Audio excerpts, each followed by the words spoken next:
Muchas veces queremos corregir lo que no funciona a base de atacar lo que no funciona. Y la experiencia que tengo yo y lo que voy viendo en el mundo en el que me muevo es que es justo lo opuesto. Es decir, si tú quieres corregir lo que no funciona, potencia lo que funciona. Y entonces, potenciando lo que no funciona empezará a funcionar. Entonces esto tiene todo el sentido del mundo. Lo que pasa es que inicialmente es contraintuitivo, es decir, porque crees que la mejor manera de que una persona corrija un supuesto error es repetirle 27 veces el error, el daño que va a hacerle. Pero te das cuenta que funciona de manera absolutamente contraria y esto genera mucha desesperanza. Pero tendemos a aplicar una y otra vez la misma terapéutica pensando que al número 200 funcionará, y no funciona, sino que a veces peor. Las cosas funcionan cuando una persona se da cuenta por sí misma, aunque la ayudes, pero es ella, esta persona, la que se da cuenta de la importancia de cambiar. Y no va a cambiar si estamos constantemente recordándole lo que hace mal, constantemente recordando lo que no funciona. Cuando tú a una persona la ayudas a sentirse bien, la ayudas a sentirse valiosa, es fascinante, porque una de las cosas que empieza a cambiar, pero además de forma inmediata, es el riego del cerebro. Al cambiar el riego del cerebro, esa persona empieza a darse cuenta de manera natural que lo que está haciendo no está generando ningún beneficio. Y en ese momento, al darse cuenta, entonces ella decide cambiar. Pero si lo que haces es criticarla, decirle todas las cosas que hace mal, asustarla, etcétera, etcétera, cambia el riego cerebral y entonces baja la creatividad, baja la capacidad de darte cuenta. Es decir, estamos muchas veces muy equivocados en nuestro abordaje cuando queremos mejorar. Nuestra intención puede ser buena, pero el ambiente tóxico es tremendamente nocivo, pero no solo tremendamente nocivo desde el punto de vista afectivo, que una persona en un entorno tóxico se siente mal, es que es tremendamente dañino a nivel biológico. Es decir, es que puede favorecer todo tipo de enfermedades. Nos tomamos los sentimientos como cosas azucaradas de poca importancia y todavía se les llama, yo no entiendo, se llama el soft skills. Entonces, hoy en día, con la investigación tan brutal que hay en este campo, no entiendo cómo todavía pensamos que el respeto, la cordialidad, el afecto, el apoyo, la generosidad, la firmeza sin dureza no son cosas de primera importancia si queremos tener una sociedad no solo más feliz, no solo más sana, sino también más inteligente y más efectiva. Yo creo que vivimos en una sociedad que se ha olvidado de lo absolutamente fundamental. No se puede ir a la deriva, no se puede dar tumbos. Hay que tener muy claro qué es aquello donde uno verdaderamente puede asentarse con firmeza. Valores que son referencias que nos ayudan a mejorar.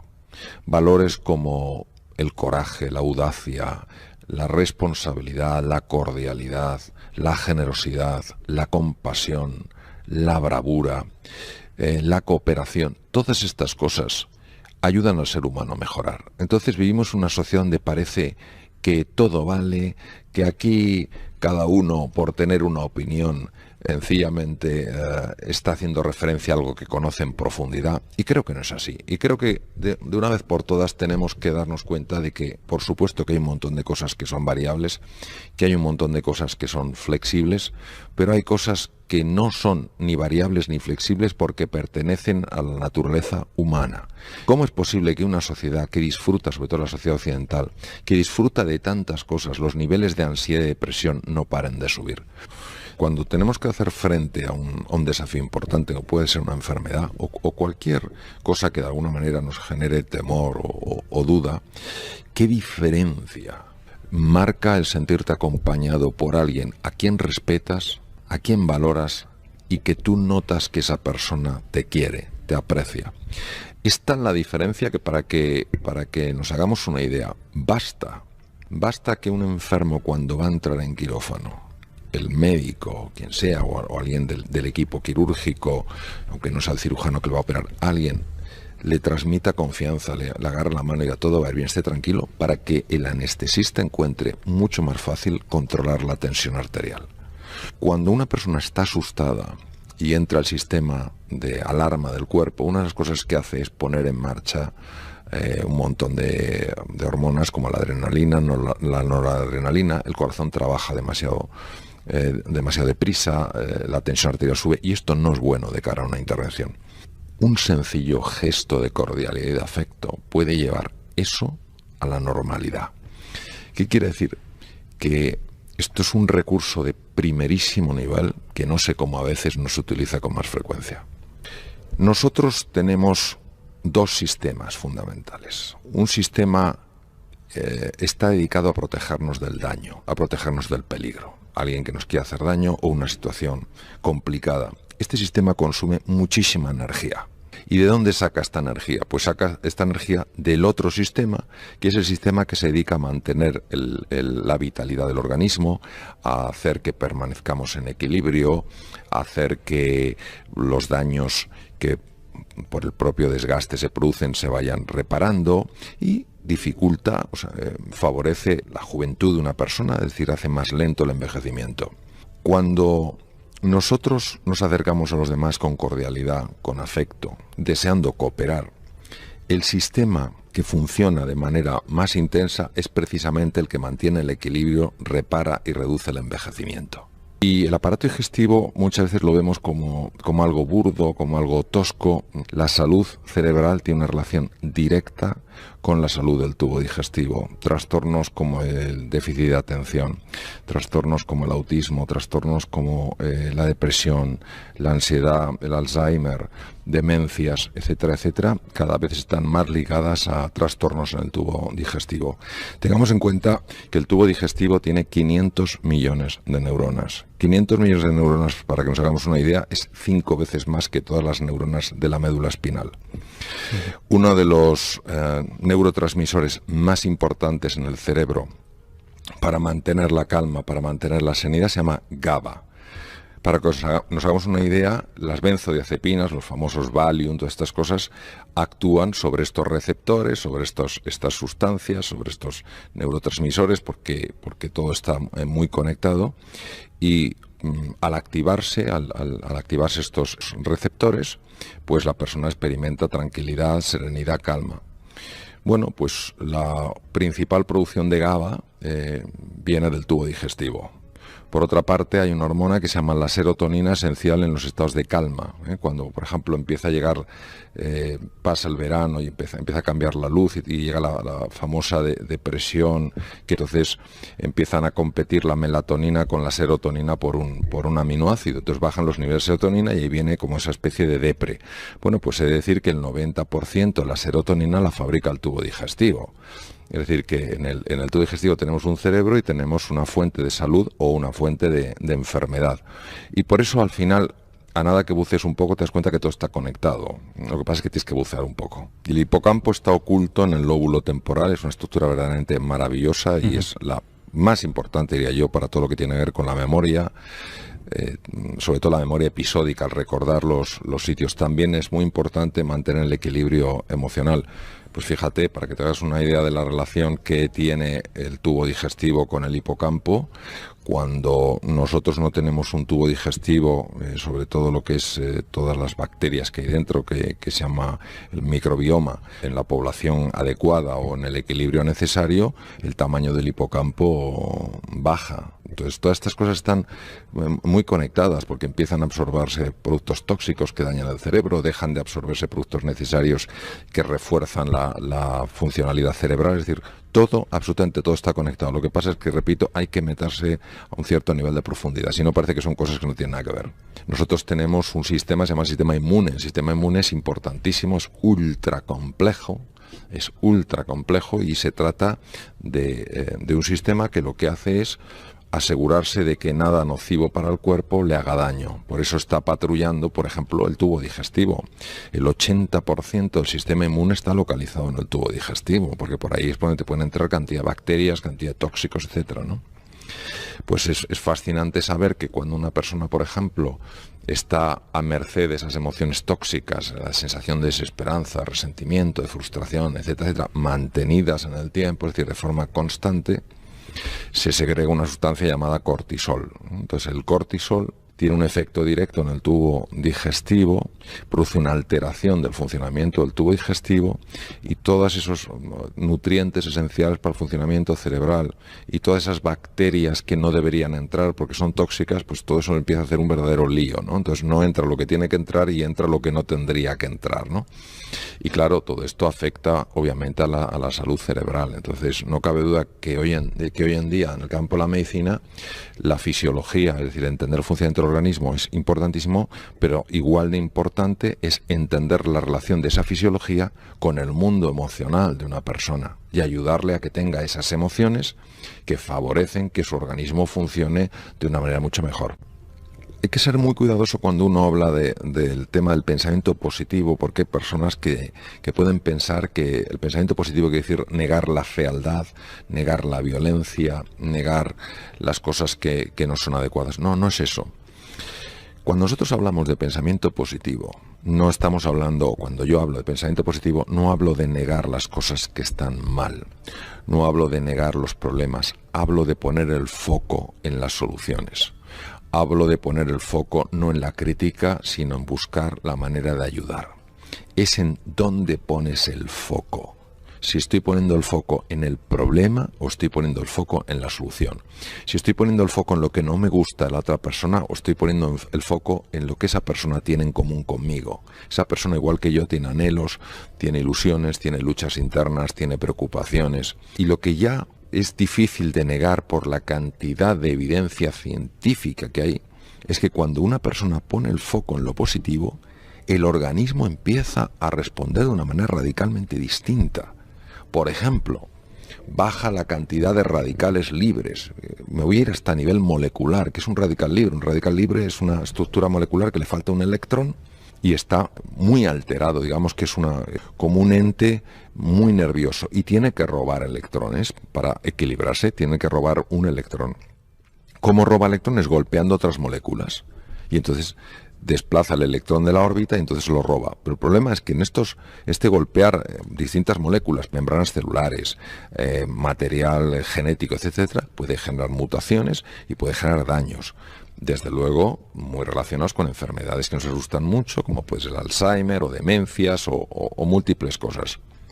Cuando una persona se enfoca en lo positivo, cuando una persona vive más que en la queja, en el agradecimiento, cuando vive más en la sonrisa que en la desesperanza, cuando vive más en el deseo de cooperación que en el enfrentamiento, bajan los radicales libres. Y es que está absolutamente visto que el estrés negativo, el distrés, sube los radicales libres, daña el tubo digestivo, libera cortisol, el cual a su vez daña el sistema óseo, el sistema muscular, mata neuronas en el hipocampo. Es decir, está todo tan absolutamente conectado y al final, ¿a qué te lleva esto?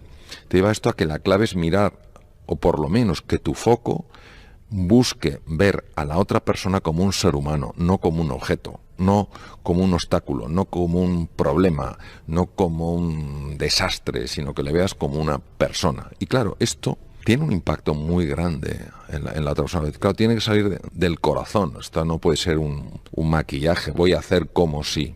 Si no sale del corazón, es mejor que lo hagas como si a que no lo hagas. Pero llega un momento en el que entiendo que esto puede salir del corazón y tiene un efecto realmente llamativo.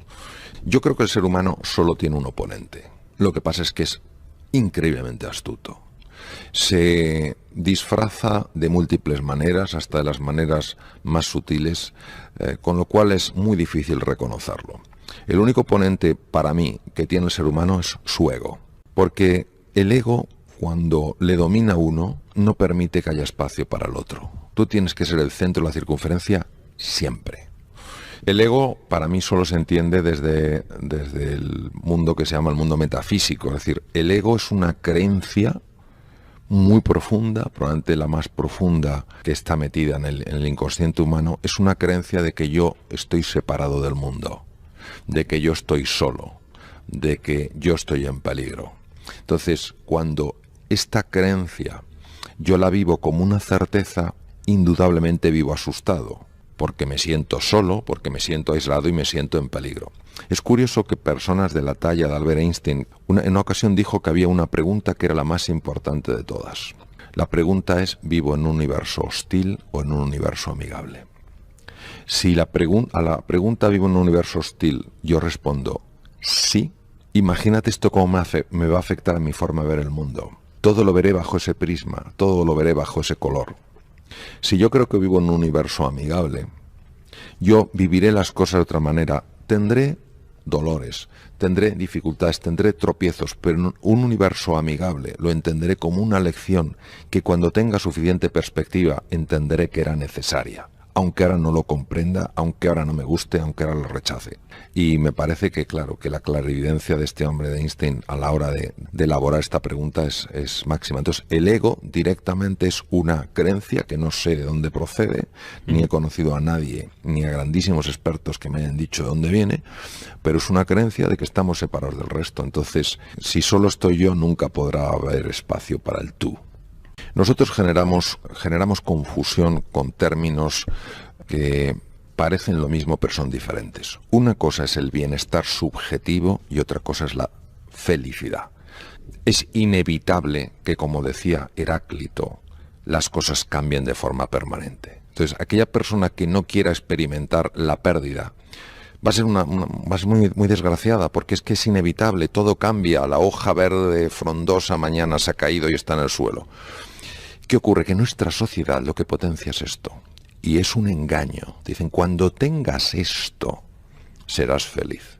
Cuando tengas lo otro, serás feliz. Y así es una carrera donde se pasa la vida entera y no se llega. ¿Qué es la felicidad según lo veo yo? La felicidad es algo que colma el corazón y pertenece solo a la dimensión espiritual del ser humano, no a su dimensión material. ¿Qué es una dimensión espiritual? Es aquello que está más allá de la materia. Es una conexión profunda con todo lo existente, con los demás, con la tierra, con el cielo, con todo. Entonces, ¿qué ocurre? Que cuando alguien está conectado profundamente con esa dimensión, sabe que una parte, su parte material, estará más a gusto o menos, si tiene más frío o tiene más calor, si come mejor o come peor. Pasará momentos de más alegría y de más tristeza, pero sabe que en su centro, en su esencia, en aquello que le da el ser, es absolutamente estable, que eso no cambia, que eso es un presente eterno. Y eso hace que personas que alcanzan ese nivel de conocimiento de sí mismos, ese nivel de conciencia, tengan lo que se llama ecuanimidad o la paz del sabio, que es que puede haber momentos donde oscilen, pero nunca ni se inflan de ego ni se hunden en un pozo sin fondo. Yo creo que no hay un solo ser humano que no tenga una herida emocional. Yo creo que hay dos caminos fundamentales para sanar esas heridas. El primero tiene que ver con ensanchar las medidas del corazón. Trabajar todo lo que es la cordialidad, el respeto, el cariño, el afecto hacia los demás. Pienso que de forma natural, cuando esto sucede, de manera automática, estas heridas se van sanando. Y la otra es la meditación. Hoy se sabe que cuando una persona entra en una meditación profunda, sobre todo cuando se produce un tipo de ritmo que se llama ritmo teta, hay una mejoría clarísima en heridas emocionales que están en sitios tan profundos como la amígdala lateral, un núcleo cerebral al cual no se puede acceder por vía consciente, y que son sanados directamente por esta fuerza. ¿Cómo sabemos que son sanados si la persona no se está dando cuenta de eso? La persona cierra los ojos, entra en un estado come, duerme, vela, no se da cuenta. Porque luego, cuando esta persona ha practicado la meditación, se da cuenta de que ha cambiado su forma de ser y de estar. Donde antes se ponía violenta, ahora no se pone violenta. Donde antes veía lo feo, ahora ve lo bonito. Entonces se da cuenta de que algo ha tenido que pasar. Lo que, como ha ocurrido a nivel que se llama subcortical, por debajo de la conciencia, no se ha dado cuenta de lo que ha pasado. Cuando se intentan sanar heridas emocionales profundas, que a lo mejor las tienes cuando tenías 5 años de edad o 6 años de edad, no hay manera que conscientemente tú llegues a eso. Pero la gran ventaja o el gran beneficio de la meditación es que de manera directa es capaz de generar esa sanación, y además que se asocia, por ejemplo, con una potenciación del sistema inmune, el sistema de defensa del cuerpo. Cuando una persona sufre, construye una armadura. Y es absolutamente lógico y natural que construya una armadura. A nadie le gusta sufrir. Nadie va por la calle diciendo a mí que me hagan sufrir, por favor, un poquito de sufrimiento, que alguien me dé un poco de sufrimiento. Nadie hace eso. Nadie quiere eso. Construye una armadura. ¿Cuál es el problema de la armadura? Que llega un momento en que esa armadura ahoga que esa armadura no te deja moverte y tercero, que te aísla hasta de tus seres más queridos. Cuando eres consciente de que esa armadura en su momento pudo tener sentido, pero ya no tiene sentido en tu vida, empiezas el proceso para empezar a disolverla. Vamos a ver, el ser humano en su interior, si fuera más consciente de su auténtica naturaleza, su esencia, se daría cuenta que la felicidad es intrínseca. Es decir, cuando una persona toca su núcleo, se da cuenta de que ese núcleo es la fuente de la sabiduría, la fuente de la verdad, de la bondad, de la unidad y la belleza.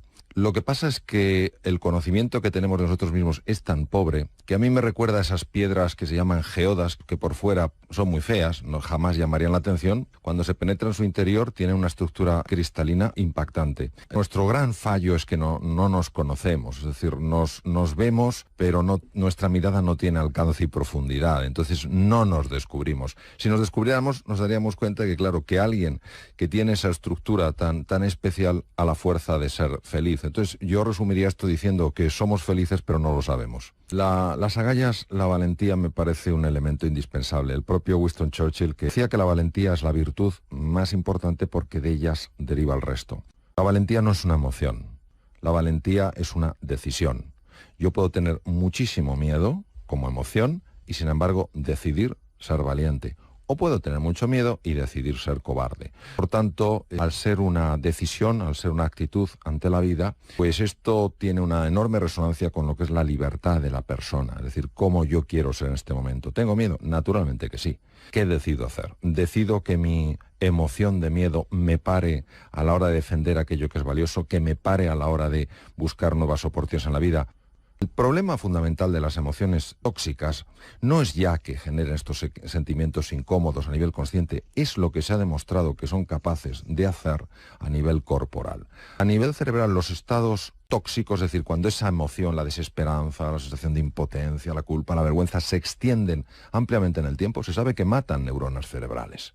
Una emoción es un cambio corporal, y ese cambio corporal implica cambios en los neurotransmisores, es decir, las hormonas intracerebrales, cambios en la química de la sangre, y hay cambios en estos neurotransmisores, hay cambios en la química de la sangre que son muy, muy dañinos para las neuronas, sobre todo para las neuronas de la región del hipocampo relacionadas con la memoria y el aprendizaje. En segundo lugar, hay estructuras tremendamente sensibles a las emociones tóxicas, tremendamente sensibles, como todo el sistema de defensa. Contra bacterias, contra virus y tumores, el sistema inmunológico de una excepcional complejidad, casi tan complejo como el sistema nervioso central, y que tiene receptores en su membrana, es decir, puertas de entrada en el interior de esas células. Algunas de las moléculas que se liberan en la sangre cuando tenemos estos estados emocionales tóxicos, producen cambios muy negativos y llegan a inhibir el funcionamiento de estas células. Por eso, por ejemplo, una persona que está luchando contra un tumor, lo peor que puede pasar es que esa persona caiga en la desesperanza. El tema de las emociones tóxicas no debemos tomárnoslo de una forma ligera. Es decir, una cosa es tener momentos de desesperanza, momentos de impotencia, momentos de tristeza, momentos de culpa, de vergüenza. Yo creo que es muy consustancial con el ser humano. Y otra cosa es vivir ahí. Vivir en la desesperanza, vivir en la culpa, vivir en la ira, vivir en el resentimiento. Esto es muy, muy, muy nocivo. Este conocimiento de dónde se origina el miedo, en qué centros cerebrales, por qué se origina, da mucha luz a la hora de saber cómo se gestiona. ¿Cómo vas a poder gestionar algo que no entiendes ni siquiera cómo funciona? Si tú lo conoces, puedes comprender y entonces puedes gestionarlo y puedes superarte. Ese es el objetivo. Por eso, para mí la ciencia siempre tendrá en mi vida un papel absolutamente esencial. Hoy se sabe que hay niños que nacen ya con una predisposición clara a ser más optimistas en la vida y hay niños que nacen con una predisposición clara a ser más pesimistas en la vida. ¿Qué quiere decir? ¿Quiere decir que venimos determinados por naturaleza? En absoluto. Quiere decir que venimos por naturaleza con una inclinación, con una tendencia a ver el vaso medio lleno o medio vacío. Se sabe cuando una persona está ilusionada, cuando una persona conoce estos procesos, cuando una persona está verdaderamente comprometida con entrenarse, le puede dar la vuelta a su personalidad como un calcetín. Es decir, una persona que nació con una tendencia a ver la parte oscura, negativa de la vida, empieza a ver el lado positivo. Claro, ver el lado positivo no quiere decir no ver la dificultad, quiere decir fijarse más en la oportunidad. Mientras que personas que nacen con la tendencia a ver el lado positivo, si se duermen en los laureles, si piensan que como ya han nacido con eso, pues está todo hecho, pueden ir perdiendo esa capacidad de ver el lado positivo, contaminándose a veces por la toxicidad que hay en el entorno, porque muchas veces, sobre todo en situaciones complicadas como la actual, donde la mayor parte de las conversaciones lamentablemente son de tono negativo, que es el tipo de contrario que tendríamos que tener, se van contaminando si no hacen un trabajo, porque se fían demasiado con lo que nacieron. Entonces, al final, es verdad que hay personas que nacen con una lotería, les ha tocado la lotería, han nacido con una capacidad, sobre todo, de ver el lado luminoso de la vida, y hay otros que han nacido con un desafío. Pero esto es como todo en la vida. Unos nacemos con unas cosas, otros nacemos con otras, y al final depende mucho no solo de ese temperamento con el que has nacido, sino de cómo tú, utilizando tu inteligencia y utilizando la fuerza de tu voluntad libre, vas moldeándote a ti mismo. Tenemos una inclinación, en general, a fijarnos más en lo que no tenemos que en lo que tenemos, en lo que no hemos alcanzado que en todo lo que hemos conseguido, en lo que está mal de la vida y no todas las cosas que están bien. Damos por supuesto tantas cosas y solo nos damos cuenta de su valor cuando lo perdemos. Una cosa es ser conscientes de que los límites que nos ponemos muchas veces son límites absolutamente falsos, que nos limitan, que nos encogen, que nos empequeñecen, y otra cosa es no ser conscientes de que como seres biológicos somos vulnerables, envejecemos, enfermamos, tenemos defectos, tenemos virtudes, tenemos cosas que no llegamos, y congraciarnos, aceptar esa realidad es fundamental. Muchas veces el grado de aceptación que tenemos con nosotros mismos es muy pequeño. Nos apoyamos muy poco en los fracasos, toleramos muy mal nuestras imperfecciones. Uno no se supera si se está constantemente criticando o criticando a los demás. No hay más que ver qué cantidad de gente o qué cantidad de personas nos quejamos y qué pocas personas están haciendo propuestas de mejora. Vamos a ver, la queja, si no va seguida de una propuesta de mejora, no sirve para nada. Pero es más fácil criticar que construir. Salvo que haya nacido uno con esa predisposición para ver el lado positivo, tiene que hacer un esfuerzo, tiene que hacer un trabajo diario para enfocar su atención en aquellas cosas de la vida que sí están bien, en aquellas cosas de la vida que sí pueden mejorarse.